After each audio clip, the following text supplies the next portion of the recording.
बेटा क्लास जो है काफी समय से चल रही है, लेकिन जो है रिकॉर्डिंग ऑन करना मैं भूल गया था, अचानक से मुझे याद आया जो है, तो ये है कि थोड़ा बहुत जो छूट गया है उसके लिए देखते हैं, कुछ समझते हैं।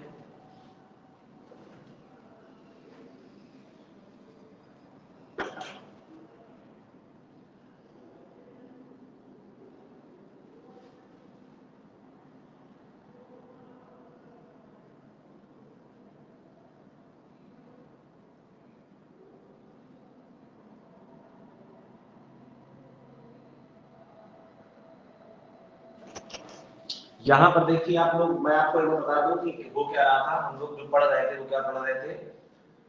हम लोगों ने विस्थापन धारा पढ़ी अभी थोड़ी देर पहले, और उसके बाद जो है हम लोगों ने देखा कि मैक्सवेल ने कैसे एम्पीयर के नियम में संशोधन किया, और अभी हम लोग पढ़ रहे थे विद्युत चुंबकीय तरंगों का स्रोत।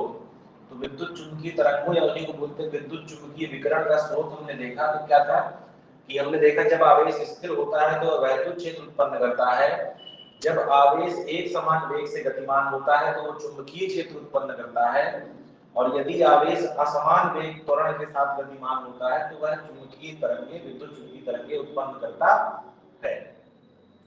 फिर उसके बाद बात हुई कि विद्युत चुंबकीय तरंगे अनुप्रस्थ तरंगे होती हैं। अनुप्रस्थ तरंगे क्या होती हैं कि जिनमें माध्यम के कण तरंग की गति के लंबवत क्या करते हैं, कंपन करते हैं। तो यहाँ पर विद्युत चुंबकीय तरंगों में वैद्युत क्षेत्र और चुंबकीय क्षेत्र एक दूसरे के लंबवत दोलन करते हैं, तथा इन दोनों का दोलन तरंग की गति की दिशा के भी लंबवत होता है। मतलब देखो y और z परस्पर लंबवत है, और इनका जो दोलन है वो x जहां पर वेग तरंग चल रही है उसकी भी दिशा क्या है, परस्पर लंबवत है।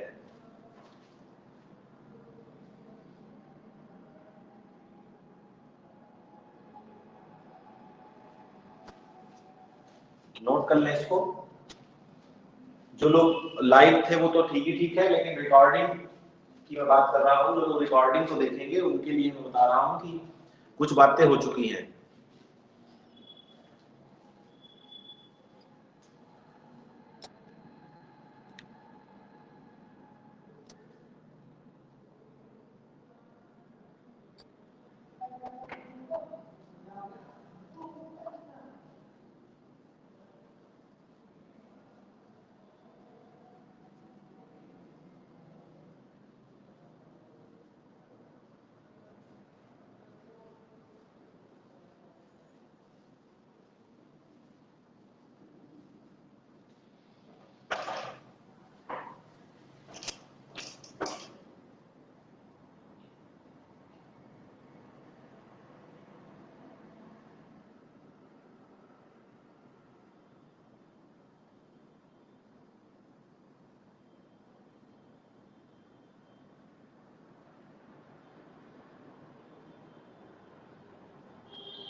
चलिए बात करते हैं अब आगे।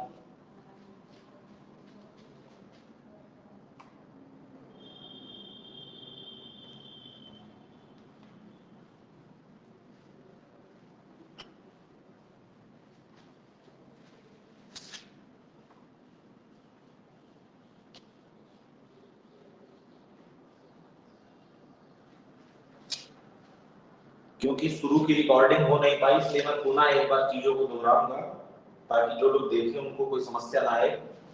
तो शुरुआत हमारी हुई थी कहां से कि एम्पियर का जो नियम था बी डॉट डी एल बराबर म्यू नॉट आई इंक्लोज्ड, इसके अनुसार यदि आई बराबर 0 हो तो बी बराबर 0 होना चाहिए, यानी कि चुंबकीय क्षेत्र 0 होना चाहिए। एक प्रयोग किया गया जिसमें क्या लिया गया, एक समांतर प्लेट संधारित्र को और इसको एक बैटरी से जोड़ दिया गया। अब यहां से धारा निकल रही है और संधारित्र क्या हो रहा है, आवेशित हो रहा है। धीरे धीरे यहाँ पर क्या आ रहा है, आवेश आ रहा है, एक प्लेट पर प्लस एक प्लेट पर माइनस। तो प्रयोग में देखा गया, हम लोग ऑरेस्टेट का प्रयोग पढ़ चुके थे, ऑरेस्टेट का प्रयोग। तो ऑरेस्टेट ने अपने प्रयोग में ये बताया था कि कोई धारावाही चालक अपने चारों ओर चुंबकीय क्षेत्र उत्पन्न करता है। तो ये देखिए, ये सब तार हैं, धारावाही चालक तार हैं। तो किया यह गया कि जब यहाँ पर चुंबकीय सुई रखी गई तो वो जो सुई थी वो विक्षेपित हो गई, और विक्षेपित होना स्वाभाविक था। क्यों? क्योंकि धारावाही चालक के पास चुंबकीय सुई आप रखेंगे तो ये चुंबकीय क्षेत्र बना रहा होगा, और इसके चुंबकीय क्षेत्र में जब ये सुई आएगी तो ये क्या हो जाएगी, विक्षेपित हो जाएगी। इसी तरह यहाँ पर भी क्या रखी गई, सुई रखी गई, तो ये भी क्या हो गई, विक्षेपित हो गई। क्या हो गई, विक्षेपित हो गई। यहाँ पर जब रखी गई सुई तो ये सुई भी क्या हो गई, विक्षेपित हो गई। क्यों? क्योंकि ये सब तार है, धारावाही चालक तार। लेकिन जब यहाँ पर सुई रखी गई तो ये सुई भी विक्षेपित हो गई, जबकि एम्पियर के नियमानुसार यहाँ पर कोई धारा नहीं बह रही है। तो जब कोई धारा नहीं बह रही है तो यहाँ चुंबकीय क्षेत्र नहीं होना चाहिए था, और अगर चुंबकीय क्षेत्र नहीं था तो इस सुई को विक्षेपित नहीं होना चाहिए था। ये क्या है, ये चुंबकीय सुई है।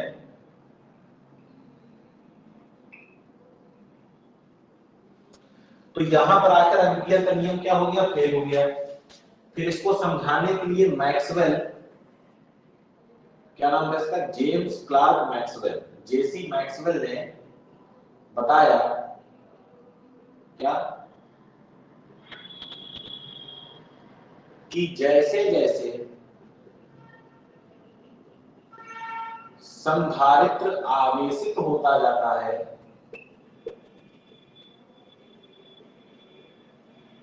आवेशित होता जाता है,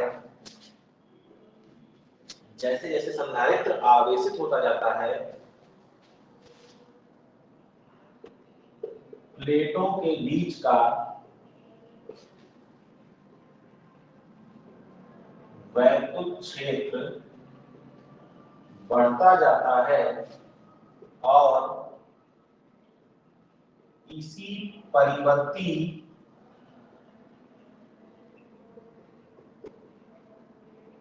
वैद्युत क्षेत्र के कारण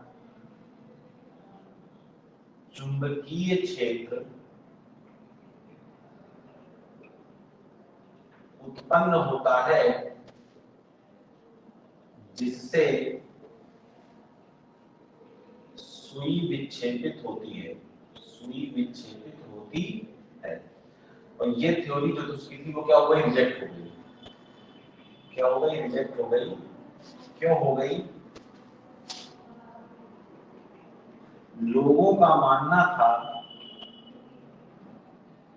क्या कि चुंबकीय क्षेत्र या तो चुंबक से उत्पन्न हो सकता है या धारावाही चालक से। वैद्युत क्षेत्र के बारे में कोई प्रमाण नहीं था। मैक्सवेल ने नई बात बताई कि वैद्युत क्षेत्र जो अगर परिवर्तित होगा तो चुंबकीय क्षेत्र उत्पन्न हो जाएगा। लोगों ने इसको नकार दिया, तो मैक्सवेल नए आइडिया के साथ आए। क्या है फिर मैक्सवेल न्यू थ्योरी। तो उसने एक थ्योरी और दे दी। उसने कहा ठीक है, कान ऐसा नहीं पकड़ेंगे, घुमा के पकड़ेंगे। तो उसने क्या कहा कि जैसे जैसे संधारित्र आवेशित होता जाता है, आवेशित होता जाता है, प्लेटों के बीच का वैद्युत क्षेत्र बढ़ता जाता है। और मैं साथ साथ इसीलिए लिख रहा हूं ताकि आप अंतर समझें। और इसी परिवर्ती वैद्युत क्षेत्र के कारण, और यहां से उसने बात घुमा दी, कारण एक धारा उत्पन्न होती है, एक धारा उत्पन्न होती है जिसे विस्थापन धारा कहते हैं। और इस विस्थापन धारा के कारण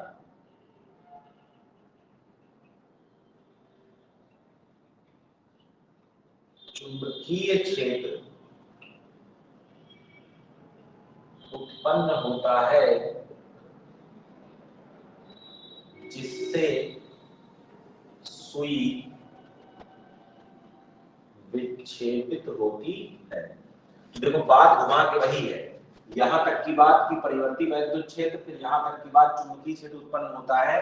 लेकिन बीच में क्योंकि लोग चिल्ला रहे थे कि भैया धारा के बिना कैसे उत्पन्न कर दिया, धारा के बिना कैसे उत्पन्न कर दिया, तो उसने कहा ठीक है, जो वैद्युत क्षेत्र है वो धारा उत्पन्न कर रहा है और वो धारा जो है वो चुंबकीय क्षेत्र उत्पन्न कर रही है। तो लोग जो है इस थ्योरी को क्या कर लिए, एक्सेप्ट कर लिए। नोट करें इस पूरी कहानी को जरा यहाँ पर।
चलिए नोट हो गया। अब इसके बाद बात करते हैं इसकी विस्थापन धारा के मान की।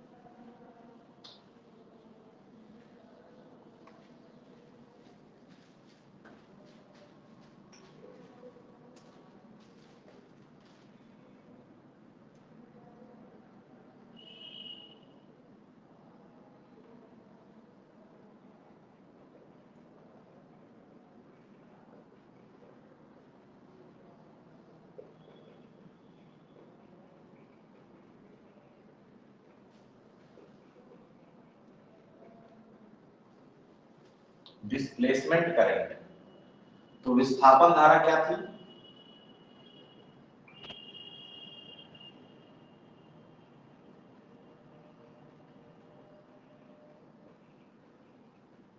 परिवर्ती वैद्युत क्षेत्र के कारण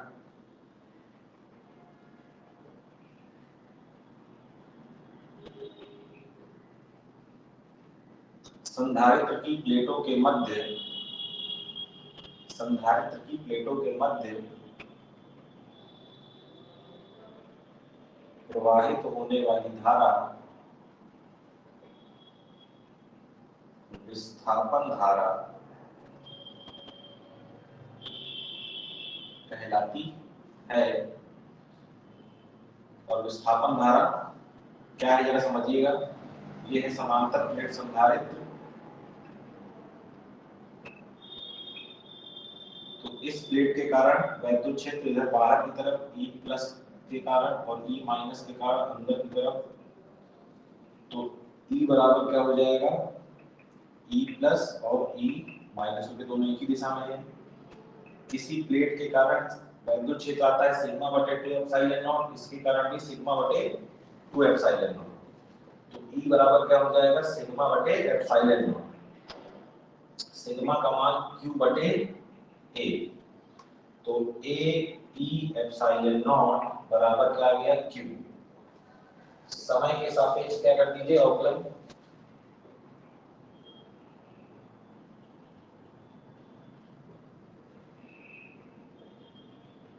समय के सापेक्ष अवकलन करने पर, तो अवकलन करेंगे तो क्या हो जाएगा? यहाँ लिख ले ध्यान से, d by dt epsilon not A E और इधर d by dt Q।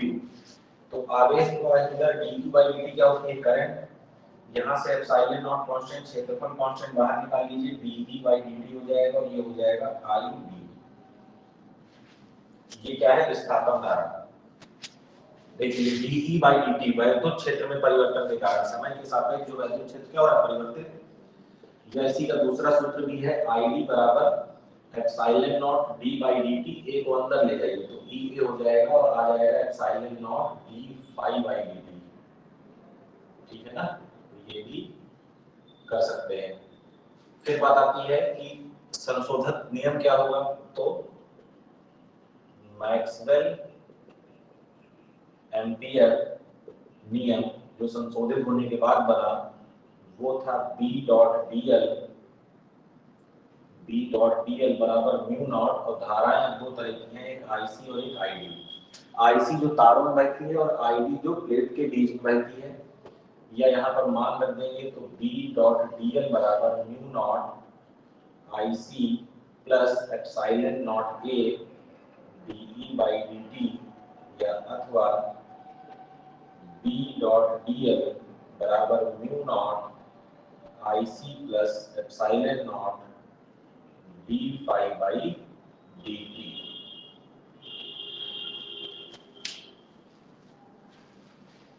ठीक, नोट कर लें इसको जरा।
चलिए तो आगे बढ़ते हैं। तो ये इतनी बातें हुई थी, इसके बाद की बातें हम लोग जाने करेंगे थी। अब आगे बढ़ते हैं।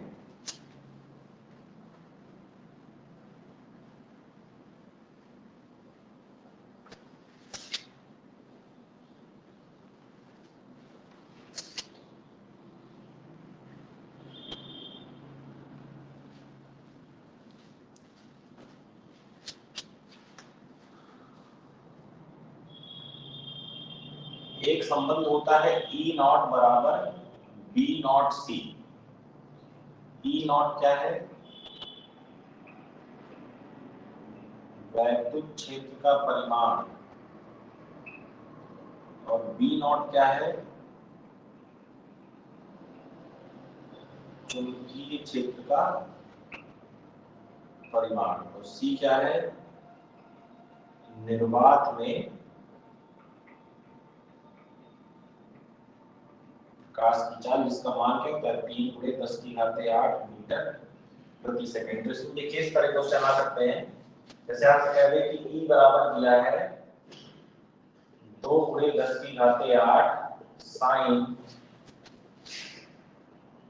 1000 t माइनस 10x और I कैप। ठीक, कह रहा है कि कोई एक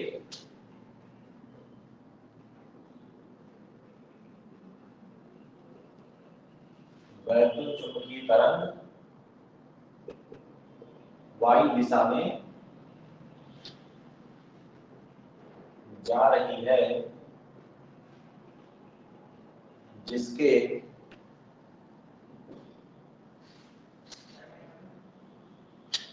वो sir defence academy sir 10 minute रुको, 10 मिनट रुको, 10 मिनट बाद आ जाओ। अभी ऑनलाइन क्लास चल रही है।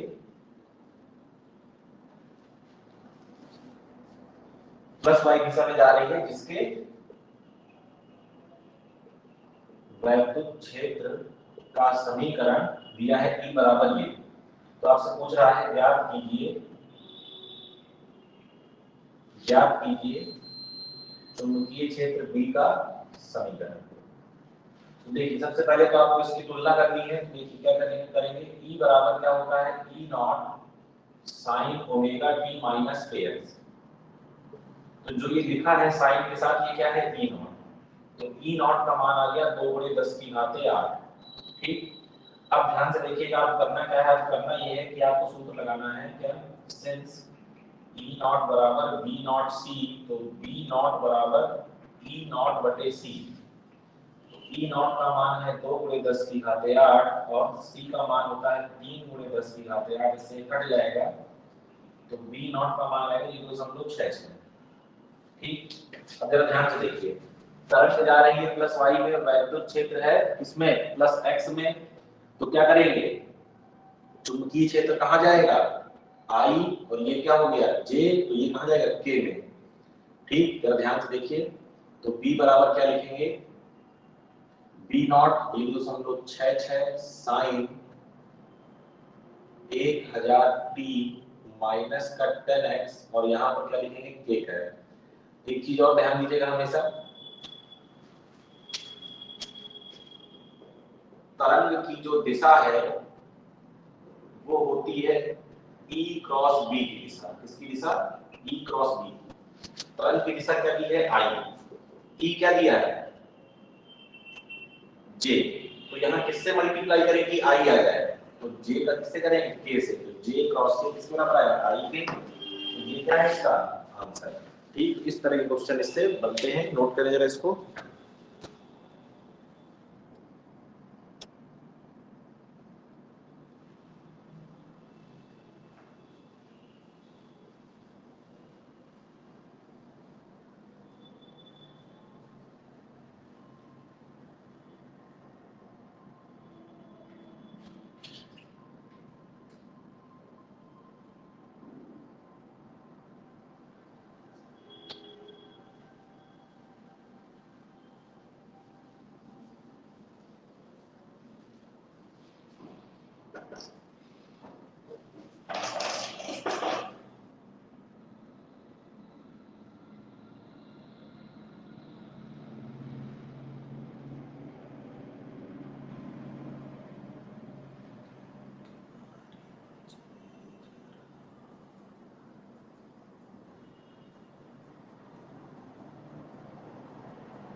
तो आज हम लोगों ने कवर किया है विद्युत चुंबकीय तरंगों नाम के टॉपिक को, इसमें हमने काफी बात देखी शुरू से लेकर अंत तक कि क्यों हमको जरूरत पड़ी, कहाँ से इनका उद्गम हुआ, क्या हुआ, विस्थापन धारा की जरूरत क्यों पड़ी, एम्पियर नियम फेल क्यों हुआ, फिर उसका संशोधन किस प्रकार हुआ, ये सब चीजें हम लोगों ने देखी। और उसके बाद यहाँ तक हम लोगों ने आज बातें की किस तरह से सवाल वगैरह हल होंगे।